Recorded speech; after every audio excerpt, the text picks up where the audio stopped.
तो हेलो बच्चों, नमस्कार। कैसे हैं आप सभी लोग। अगर अभी तक आपने कुछ भी नहीं पढ़ा है, बिल्कुल भी आपने किसी सब्जेक्ट की तरफ देखा नहीं है, तो यहाँ पर मैं आपको सबसे पहले हिंदी की तैयारी बता रही हूँ। यानी कि हिंदी की अगर आपको फुल तैयारी करनी है, आपको शॉर्टकट रास्ते में बताया जाएगा कि आपको हिंदी की फुल तैयारी कैसे करनी है, क्या क्या आपको पढ़ना है। तो यहाँ पर आपकी हिंदी की कंप्लीट तैयारी कराई जाएगी। बिल्कुल भी आपको फिक्र नहीं करना है। 100% आपके हिंदी में जो है 99% अंक प्राप्त होंगे। ठीक है, इसमें कोई शक नहीं है। यहाँ पर जिस तरीके से मैं आपको बताने वाली हूँ, इस तरीके से आपको तैयारी करनी है। तो हिंदी की तैयारी में सबसे पहला यहाँ पर हमारा जो टारगेट है, आपको महत्वपूर्ण पद्यांश जो कि 2024 बोर्ड के लिए इम्पॉर्टेंट है। ठीक है, 2024 बोर्ड में आपके यहाँ पर जितने भी पद्यांश मैं आपका यहाँ पर दूंगी, वो आपके लिए इम्पॉर्टेंट है। आपके लिए देखिए, शॉर्टकट रास्ता कोई ऐसा तो होगा नहीं कि आपको चमत्कार दिखाया जाएगा। शॉर्टकट रास्ता यही है, कुछ इंपॉर्टेंट चीज़ें आपको बताई जाएंगी जो 2024 बोर्ड में 100% पूछा जाएगा। यानी कि हम यहाँ पर जो है पद्यांश लेकर आए हैं जो 2024 में 100% पूछा जाएगा। ठीक है, यहाँ पर जितने भी पद्यांश दिए गए हैं जो 2024 में पूछा जाने वाला है, वो 100% फंसेगा। ठीक है, तो आप सब तैयार हो जाइए अपने पद्यांश को देखने के लिए। यानी कि आप अभी अगर कुछ भी तैयारी नहीं करे हैं, तो आपको कौन से पद्यांश पढ़ने इंपॉर्टेंट है। और ऐसे ही मैं आपको गद्यांश भी बताऊंगी, ऐसे ही गद्य साहित्य का इतिहास, पद्य साहित्य का इतिहास, यानी कि हिंदी की संपूर्ण तैयारी। तो अगर अभी तक आपने चैनल को सब्सक्राइब नहीं किया है, तो चाहे तो आप लोग, अगर आप लोगों को हिंदी की इस तरह से तैयारी करनी है, तो आप जो है चैनल को सब्सक्राइब कर सकते हैं। तो चलिए वीडियो को शुरू करते हैं।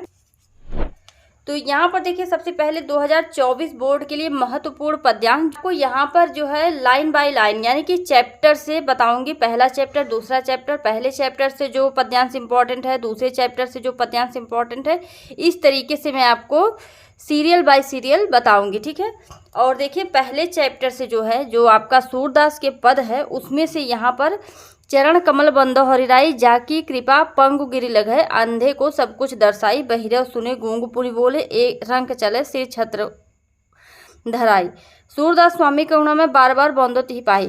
यहाँ पर देखिए, ये बहुत ही ज़्यादा इंपॉर्टेंट है। और जो भी क्लास 10th के स्टूडेंट हैं, अगर किसी से पूछते होंगे या फिर बड़ों से राय लेते होंगे, कभी आपने किसी से कोचिंग किया होगा, तो वहाँ पर ये पद्यांश बहुत ही ज़्यादा इंपॉर्टेंट बताया जाता है। अब इसको देखिए, सबसे पहले मैं आपको पूरा पद्यांश बताने से पहले, यानी कि इम्पॉर्टेंट पद्यांश बताने से पहले आपको मैं ये दिखा देती हूँ आप लोगों को जो है पद्यांश लिखना कैसे, यानी कि आपको संदर्भ, व्याख्या, ये सारी चीज़ें करनी कैसे हैं। तो यहाँ पर देखिए, सबसे पहले पूछा जाता है संदर्भ। ठीक है, संदर्भ में आपको इस तरीके से लिखना रहता है कि प्रस्तुत पद हमारी पाठ्यपुस्तक के काव्यखंड के पद शीर्षक से उद्धृत है। यह सूरदास द्वारा रचित सूर सागर महाकाव्य से लिया गया है। ठीक है, इस तरीके से आप हाईलाइट करते हैं। यहाँ पर देखिए, जो है काव्यखंड हाईलाइट कर दिया गया है, पद हाईलाइट कर दिया गया है। ठीक है, और सूर सागर हाईलाइट कर दिया गया है। तो इस तरीके से आपको भी करना है। दूसरा जो क्वेश्चन होता है, वह रेखांकित अंश की व्याख्या दिया जाता है। यहाँ पर मैंने पूरा व्याख्या, आपको इसका पूरा व्याख्या यहाँ पर करके दिखाया है, लेकिन आप लोगों को ये देखना है कि रेखा खींची रहेगी। ठीक है, इस तरीके से रेखा खींची रहेगी, जहाँ से जहाँ तक उसका ही व्याख्या करना है। यहाँ पर मैं आपको पूरा का व्याख्या दिखा देती हूँ। तो यहाँ पर कहते हैं, चरण कमल बंदो हरिराई, जाकी कृपा पंगु गिरि लघै। तो यहाँ पर श्री कृष्ण के परम भक्त सूरदास जी श्री कृष्ण के कमल रूपी चरणों की महिमा का वर्णन करते हुए, चित्रण करते हुए कहते हैं कि हे प्रभु, मैं आपके चरणों की वंदना करता हूँ। चरण कमल बंदो हरिराई, ठीक है, कि हे प्रभु, मैं आपके चरणों की वंदना करता हूँ। जाकी कृपा पंगु गिरि लघै, अंधे को सब कुछ दर्शाई, जो कमल के समान कोमल है, इनकी महिमा अपरंपार है। अब उसके बाद देखिए, जाकी कृपा, जिनकी कृपा से लंगड़ा व्यक्ति पर्वतों को लांघ जाता है, अंधे को सब कुछ दिखाई देने लगता है, बहरे को सुनाई देने लगता है, गूंगा व्यक्ति फिर से बोलने लगता है, और गरीब व्यक्ति राजा बनकर अपने सिर पर छत्र धारण कर लेता है। सूरदास जी कहते हैं कि हे प्रभु, आपकी कृपा से असंभव कार्य भी संभव हो जाते हैं, अतः ऐसे दयालु श्री कृष्ण के चरणों की मैं बार बार वंदना करता हूँ। इस तरीके से आपको लिखना है। ठीक है, अब चलिए इम्पॉर्टेंट आपको पद्यांश, जो इम्पॉर्टेंट पद्यांश है, आपको पता चल गया कि आपको कैसे लिखना है। एक क्वेश्चन और भी पूछा जाता है, जो आपके जो है आपके काव्य सौंदर्य, या फिर कौन सा रस है, या फिर ये पूछा जा सकता है कि कौन सा अलंकार है, इस तरीके से पूछा जाएगा। ठीक है, अब चलिए आपको इम्पॉर्टेंट पद्यांश बता देते हैं कि कौन कौन से आपके इम्पॉर्टेंट पद्यांश है जो 2024 बोर्ड में पूछे जाएंगे हर चैप्टर से, यानी कि चैप्टर वाइज यहाँ पर मैंने लिया हुआ है। तो आपका जो पद से है वो पहला पद्यांश तो अभी मैंने आपको बताया। दूसरा पद्यांश जो है ये है, अविगत गति कछु कहत न आवे, जो गूंगे मीठे फल को रस अंतर्गत ही भावे। आप लोग इसका जो है चाहे नोट्स में आप लिख लो, इसको हिंदी बना कर आप लिख लेना। सबका हिंदी मैं यहाँ पर नहीं बता सकती हूँ, लेकिन अगर आप लोग कमेंट करके बताएंगे कि मैम आप जो है सबका हिंदी लिख कर बताइए, तो मैं लिख कर बताऊँगी। और बाकी जो है आप प्लेलिस्ट में जाकर, डिस्क्रिप्शन में लिंक दिया रहेगा, आप प्लेलिस्ट में जाकर सभी के पद्यांश पढ़ सकते हैं, यानी कि अर्थ सहित वहाँ पर पढ़ाया गया है, तो वहाँ से पढ़ सकते हैं। बाकी आप लोग कहेंगे तो इसका मैं एक अर्थ सहित पूरा जितना आपको इम्पोर्टेंट यहाँ दिखा रही हूँ सारे का अर्थ भी बता दूंगी, ठीक है। लेकिन आपको उसके लिए कमेंट करके बोलना पड़ेगा। अविगत गति कछु कहत न आवे, ये देखिए ये इम्पोर्टेंट है, ठीक है। इसको आपको नोट कर लेना है, इसको तैयार कर लेना है। अगला देखिए, ये भी सूरदास के पद से है, ठीक है। तीसरा पद्यांश जो है वह भी इम्पोर्टेंट है, ये भी आपका सूरदास के पद से लिया गया है, ठीक है। ये सूरदास के पद से है। किलकत कान घुटुरवन आवत, मणिमय कनक नंद के आंगन, बिंब पकड़बे धावत, कबहु निरख हरि आप छाह कौ, कर सौ पकड़न चाहत। किलक की हंसत राजत द्वैदतिया, पुनि पुनि तिहि अवगाहत, कनक भूमि पर कर पग छाया, यह उपमा एक राजति। बाल दशा सुख निरख जसोधा, पुनि पुनि नंद बुलावत, करी करी प्रतिपद प्रतिमन वसुधा, कमल बैठ के साजत, अशरा तरलय ढांक सूर के, प्रभु को दूध पियावत, ठीक है। बहुत ही अच्छे तरीके से मैंने इसका जो है पूरा पद्यांश पढ़ाया हुआ है, तो वहाँ से आप जाकर इम्पॉर्टेंट जो है उसको ले सकते हैं, ठीक है। चलिए, इम्पॉर्टेंट उसके बाद क्या है, ये भी आपका सूरदास के पद से है। अगला जो है, ऊधो मन न भय दस पीस, एक हुतो सो गया श्याम संग, ये भी जो है आप देख सकते हैं यहाँ पर, इंद्रिय शिथिल भई केशव बिन, ज्यो देहि बिन शीस, आशा लगी रहत तन श्वासा, जीवहि कोटि बरिस। तुम तो सखा श्याम सुंदर के, सकल जोग के इस, सूर हमारे नंद नंदन बिनु, और नहीं जगदीश, ठीक है।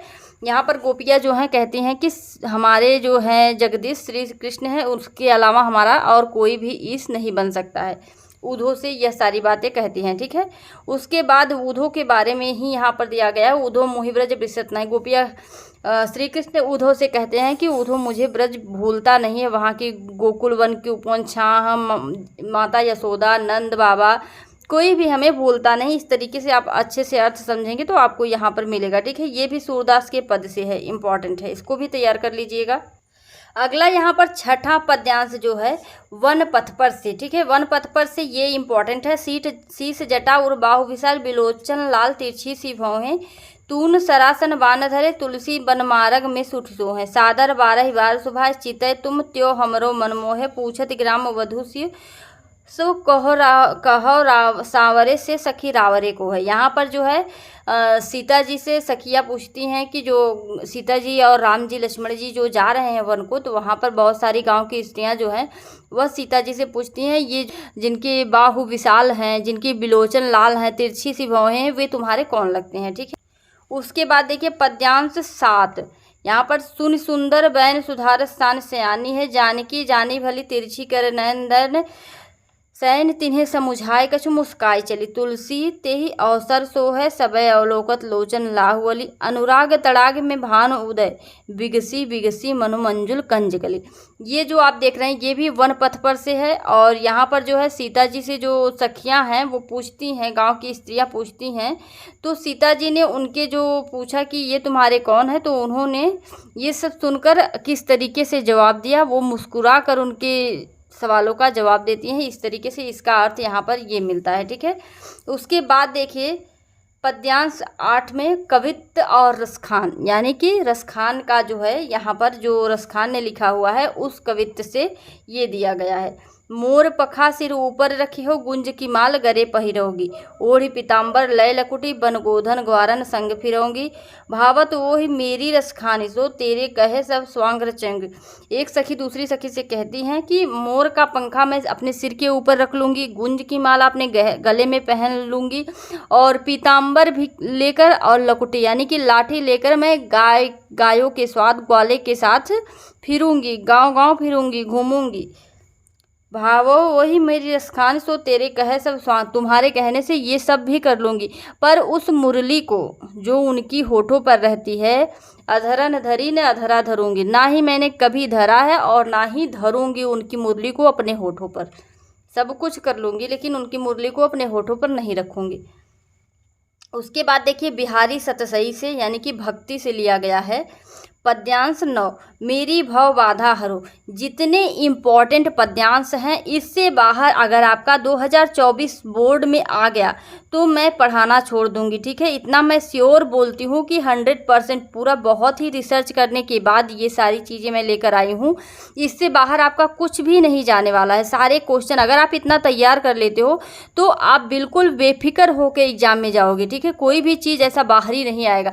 और जितनी सारी चीज़ें पढ़ाऊँगी इस पर इम्पॉर्टेंट चीज़ें, इससे बाहर आपका कुछ भी नहीं जाएगा, ये मैं श्योर बोलती हूँ, ठीक है। पूरे एक्सपीरियंस के साथ बोलती हूँ। मेरी भव बांधा हर राधा नागर सोई, जा तन की झाई परे श्याम हरित दुती हो। तो ये जो है बिहारी सतसई का है भक्ति से, ठीक है। इसको भी आपको करना है। यहाँ पर बिहारी सतसई जी जो है राधा जी से विनती कर रहे हैं कि मेरी भव बांधा हरो, मेरी परेशानियों की मुक्ति करो, मुझे मुक्ति दिलाओ। उसके बाद यहाँ पर जो अगला है देखिए स्वदेश प्रेम से, ठीक है। ये भी आप देखते होंगे बहुत सारे पेपर, अगर आप लोगों के पास प्रीवियस ईयर पेपर हैं तो फिर आप लोग सब कुछ जान जाओगे कि हाँ ये सही है, ये सच में पूछा जाता है बार बार। अगर प्रीवियस ईयर आपके पास नहीं है, अगर आप प्रीवियस ईयर पेपर सॉल्व करना चाहते हो तो मेरे पास 3 साल के पेपर्स मौजूद हैं। और अगर आप लोग कमेंट करके कहोगे तो 3 साल के पेपर मैं सॉल्व करके आप लोगों को एक एक वीडियो में दे दूँगी। लेकिन आप लोग कमेंट नहीं करते हैं तो कमेंट करके आपको बोलना पड़ेगा, ठीक है। आपको मैं दिखा भी देती हूँ 3 साल के पेपर को, नहीं तो आप लोग कहेंगे कि है नहीं और बताती हैं, ठीक है। तो यहाँ पर देख सकते हैं आप हिंदी का 3 साल का पेपर है। यहाँ पर देखिए 2022 का है, 2020 का है, 21 में पेपर हुआ नहीं था। यहाँ पर देखिए 2023 का है, ठीक है। तो आप लोग कहोगे तो मैं इसका आपको पूरा 3 साल का पेपर सॉल्व करके दिखा दूँ। निर्भय स्वागत करो मृत्यु का, मृत्यु एक है विश्राम स्थल, जीव जहाँ से फिर चलता है धारण कर नव जीवन संबल। मृत्यु एक सरिता है जिसमें श्रम से कातर जीव नहाकर फिर नूतन धारण करता है काया रूपी वस्त्र बहाकर। ये भी इम्पॉर्टेंट है, इसको तैयार कर लीजिएगा। इसमें जितना बताया जा रहा है सभी इम्पॉर्टेंट है, ठीक है। इससे कम में कुछ भी नहीं हो सकता। इससे कम आपको सिर्फ बहकाया जा सकता है और आपको असली चीज़ नहीं दी जा सकती है, ठीक है। अगर कोई कहता है 2 पद्यांश 3 पद्यांश ले आकर कि यही पूछा जाएगा तो वो आपको सिर्फ बहका रहा है, ठीक है। तो आप इस बहकावे में ना जाइए। और यहाँ पर मैंने जो दिया है, यहाँ पर मैं आपको 1-2 पद्यांश नहीं दे रही हूँ, यहाँ पर मैं आपके पास 14 पद्यांश लेकर आई हूँ, ठीक है। पूरे चैप्टर्स का निचोड़ निकालने के बाद ये सारे पद्यांश मैं यहाँ पर लेकर आई हूँ, ठीक है। तो अगला इसी में से है, यानी कि स्वदेश प्रेम से ही है। सच्चा प्रेम वही है जिसकी तृप्ति आत्म बलि पर निर्भर हो, त्याग बिना निष्प्राण प्रेम है, करो प्रेम पर प्रेम निछावर। देश प्रेम वह पुण्य क्षेत्र है, अमल असीम त्याग से विचलित, आत्मा के विकास से जिसमें मनुष्यता होती है विकसित, ठीक है। ये भी इम्पोर्टेंट है, इसको भी तैयार कर लीजिएगा। और उसके बाद चलिए अगला देखते हैं। अगला यहाँ पर देखिए पुष्प की अभिलाषा, जिसे माखनलाल चतुर्वेदी के द्वारा लिखा गया है। ये भी बहुत ही ज़्यादा इम्पॉर्टेंट है, बहुत ज़्यादा पूछा जाता है। चाह नहीं सुरबाला के गहनों में गुथा जाऊँ, चाह नहीं प्रेमी माला में विंध्य प्यारी को ललचाऊँ, चाह नहीं सम्राटों के सौ पर हे हरि डाला जाऊँ, चाह नहीं देवी के सिर पर चढ़ूँ भाग्य पर इठलाऊँ, मुझे तोड़ लेना वनमाली, उस पथ में देना तुम फेंक, मातृभूमि पर शीश चढ़ाने जिस पथ जावे वीर अनेक, ठीक है। ये जो है वीरता के लिए कहा गया है। इसका भी अर्थ मैं आपको बता दूंगी अगर आप लोगों को नहीं आता है तो, ठीक है। उसके बाद देखिए अगला, विश्व है असिका नहीं संकल्प का है, हर प्रलय का कोण काया कल्प का है, फूल गिरते सूल सिर ऊंचा लिए हैं, रसों के अभिमान को नीरस किए हैं, खून हो जाए न तेरा देख पानी, मरण का त्योहार जीवन की जवानी, ठीक है। ये भी इम्पोर्टेंट है। अगला है सुभद्रा कुमारी चौहान से, जो ये भी इम्पोर्टेंट है, झांसी की रानी की समाधि पर, ठीक है। यहीं कहीं पर बिखर गई वह भग्न विजय माली सी, उसके फूल यहाँ संचित हैं यह स्मृति सालासी, सहे वार पर वार अंत तक लड़ी वीर बाला सी, आहुति सी गिर चढ़ी चिता पर चमक उठी ज्वाला सी। बहुत ही ज़्यादा इम्पॉर्टेंट है। और यहाँ पर मैंने आपको सारे इम्पॉर्टेंट पद्यांश दे दिए हैं। और इसी तरीके से मैं आपको इम्पॉर्टेंट गद्यांश भी दूंगी और इम्पॉर्टेंट गद्य साहित्य का इतिहास, पद्य साहित्य का इतिहास और इम्पॉर्टेंट निबंध, सभी चीज़ें जो पूछी जाएंगी 100% आप वीडियो को डाउनलोड करके देख लीजिएगा। और अगर आपका बोर्ड एग्जाम में पूछा नहीं जाएगा। फिर आप आकर कमेंट करके कहिएगा कि मैम आपने बिल्कुल गलत पढ़ाया है, यहाँ पर पूछा नहीं गया है, ठीक है। और लेकिन इसमें आपको कहने का मौका नहीं लगेगा, 100% इसी में से आपका पद्यांश फंसेगा, और जो गद्यांश बताऊंगी उसी में से आपका गद्यांश फंसेगा, जो क्वेश्चन बताऊंगी उसी में से आपका क्वेश्चन फंसेगा। ये चीज़ें दूंगी जो 2024 बोर्ड में पूछी जाएंगी। तो वीडियो अच्छा लगे तो लाइक कर दीजिएगा, और इस तरह के वीडियो को पाने के लिए चैनल को सब्सक्राइब कर लीजिएगा। तो चलिए फिर मिलते हैं नेक्स्ट वीडियो में नेक्स्ट टॉपिक के साथ। धन्यवाद।